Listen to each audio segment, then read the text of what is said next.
1, 2, 3, 4, 5, 6, do it.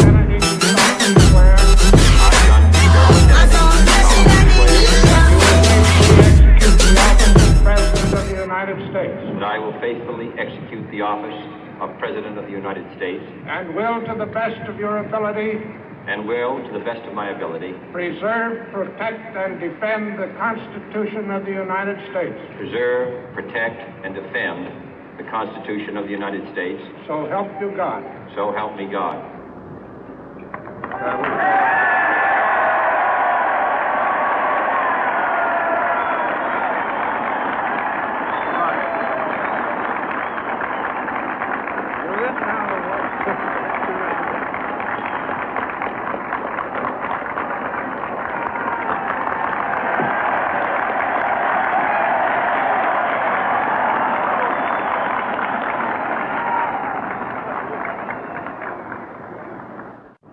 Vice President Johnson, Mr. Speaker, Mr. Chief Justice, President Eisenhower, Vice President Nixon, President Truman, Reverend clergy, fellow citizens.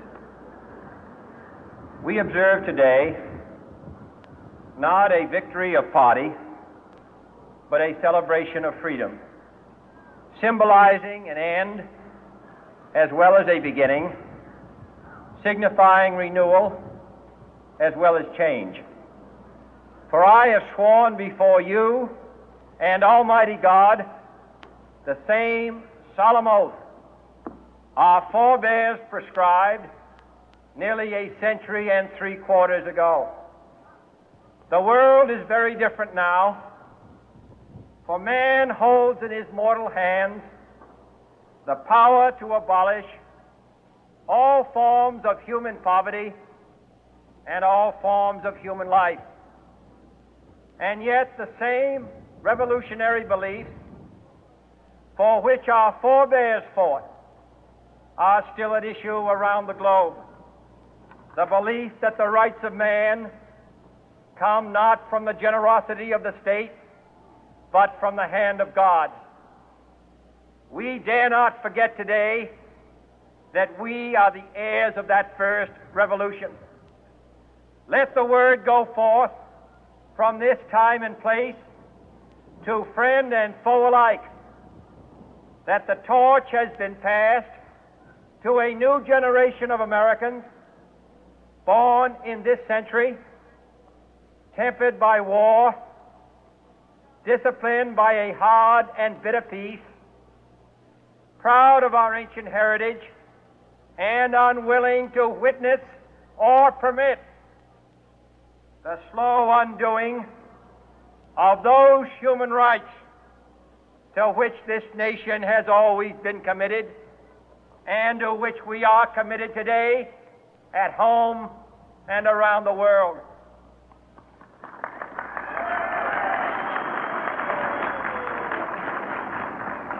Let every nation know, whether it wishes us well or ill, that we shall pay any price, bear any burden, meet any hardship, support any friend, oppose any foe to assure the survival and the success of liberty.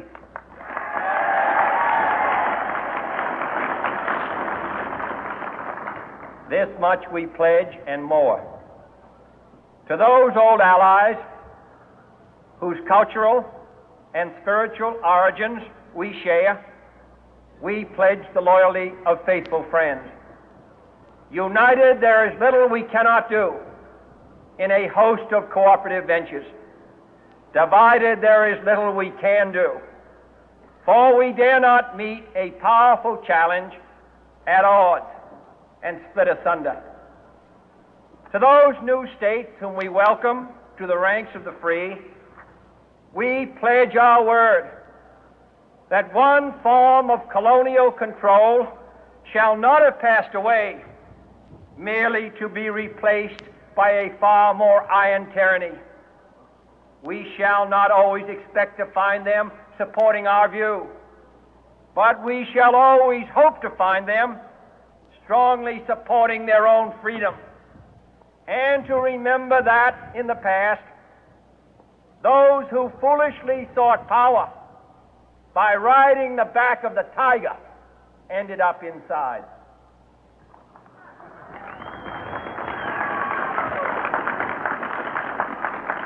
To those people in the huts and villages of half the globe struggling to break the bonds of mass misery, we pledge our best efforts to help them help themselves for whatever period is required, not because the communists may be doing it, not because we seek their votes, but because it is right.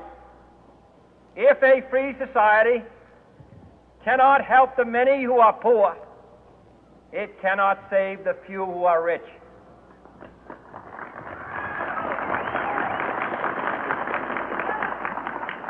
To our sister republics south of our border, we offer a special pledge to convert our good words into good deeds, in a new alliance for progress, to assist free men and free governments in casting off the chains of poverty.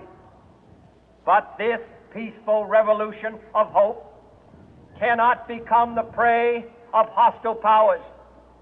Let all our neighbors know that we shall join with them to oppose aggression or subversion anywhere in the Americas. And let every other power know that this hemisphere intends to remain the master of its own house.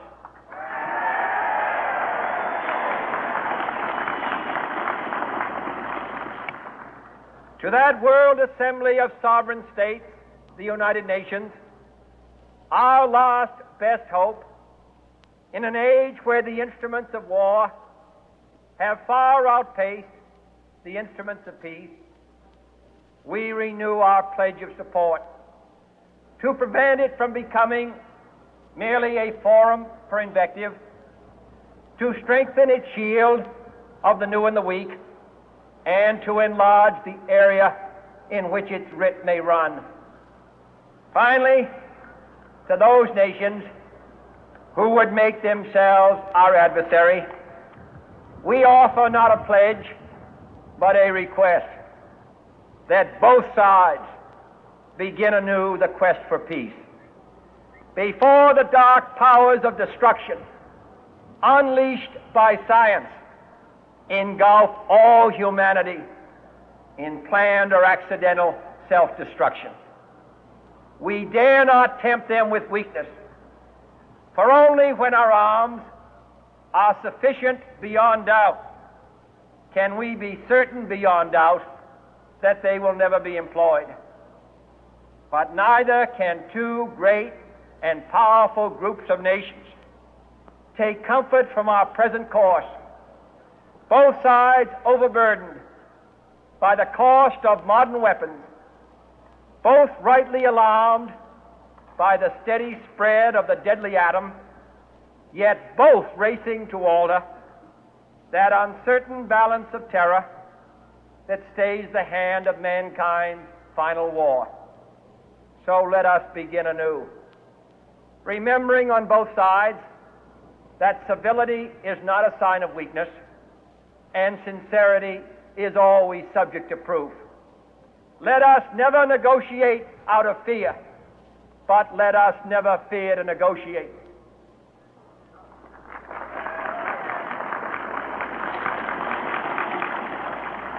Let both sides explore what problems unite us, instead of belaboring those problems which divide us.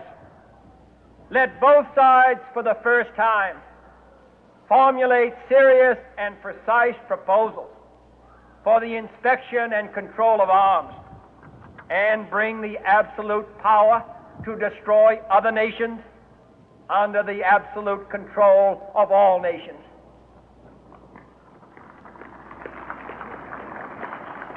Let both sides seek to invoke the wonders of science instead of its terrors.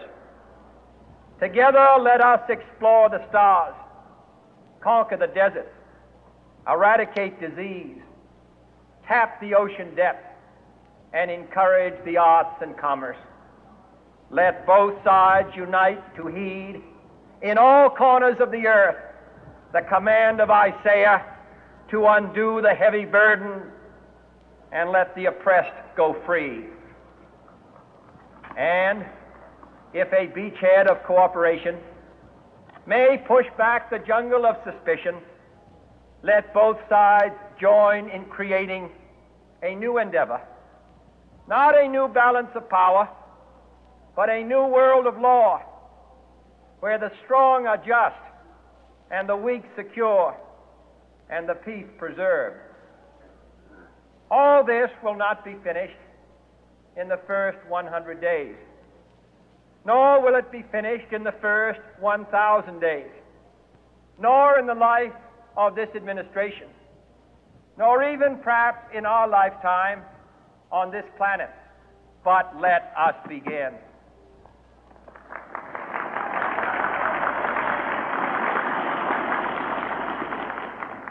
In your hands, my fellow citizens, more than mine, will rest the final success or failure of our course. Since this country was founded, each generation of Americans has been summoned to give testimony to its national loyalty. The graves of young Americans who answered the call to service surround the globe. Now the trumpet summons us again, not as a call to bear arms, though arms we need, not as a call to battle, though in battle we are, but a call to bear the burden of a long twilight struggle, year in and year out, rejoicing in hope, patient in tribulation, a struggle against the common enemies of man, tyranny, poverty, disease, and war itself. Can we forge against these enemies a grand and global alliance, north and south, east and west, that can assure a more fruitful life for all mankind? Will you join in that historic effort?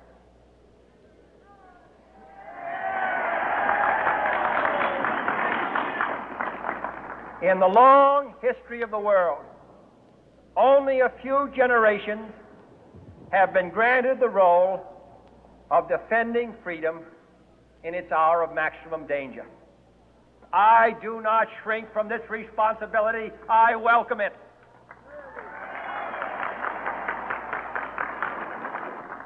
I do not believe that any of us would exchange places with any other people or any other generation. The energy, the faith, the devotion which we bring to this endeavor will light our country and all who serve it. And the glow from that fire can truly light the world. And so, my fellow Americans, ask not what your country can do for you, ask what you can do for your country.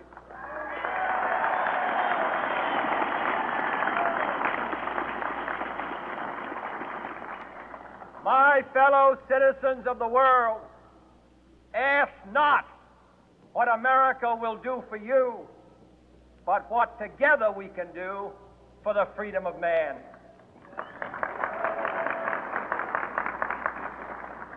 Finally, whether you are citizens of America or citizens of the world, ask of us here the same high standards of strength and sacrifice which we ask of you. With a good conscience, our only sure reward, with history the final judge of our deeds, let us go forth to lead the land we love, asking His blessing and His help, but knowing that here on earth God's work must truly be our own.